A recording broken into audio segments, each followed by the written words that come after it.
water, they meet and get separated within a few seconds. Like they don't know each other well. Oil floats back on the top. What happens then? Why does oil hate water so much? Any guess?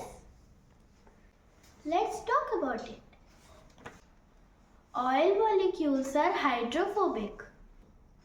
In other words, they are called lipophilic or non-polar solvents.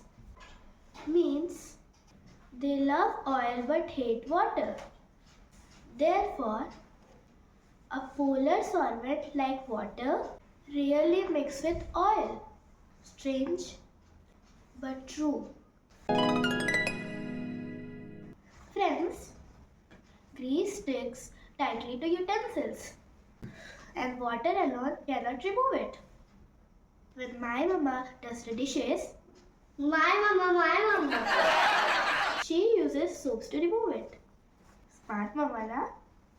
She's my mama. Okay. But how does it work? Let's understand it. Soap forms emulsion that trap grease and water together. Soap has two special ends. One grabs oil and other grabs water. Interesting, na? But that's true. In the morning, when my papa have a tea, I always see the tea moving outside as soon as the tea bag enters into the hot water. The tea particles move on their own and get mixed without stirring. What happens there? As per my papa, this phenomenon is called diffusion.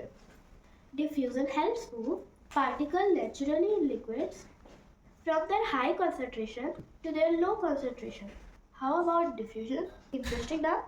2, 1. Hello friends, क्या आपको पता है जब baking soda और vinegar को मिलाते हैं तो पानी के अंदर बुलबुले बनते हैं। आपको पता है क्यों? ये कुछ और नहीं है, ये गैस के बुलबुले होते हैं जो कि पानी से निकलने के लिए तड़पते हैं। अब मैं इसके पीछे एक साइंस बताऊंगी। विनेगर के अंदर साइट्रिक एसिड होता है, बेकिंग सोडा के अंदर सोडियम बाइकार्बोनेट होता है। एक एसिड है और एक बेस है। जब एसिड और बेस को मिलाते हैं तो कार्बन डाइऑक्साइड निकलती है। क्या आपको पता था? नहीं। सोडा, इनो और क्लोरीन में इसी वजह से बुलबुले निकलते हैं। अब पता चल गया ना आपको? तो वीडियो को लाइक कर दीजिए, हमारे चैनल को सब्सक्राइब कर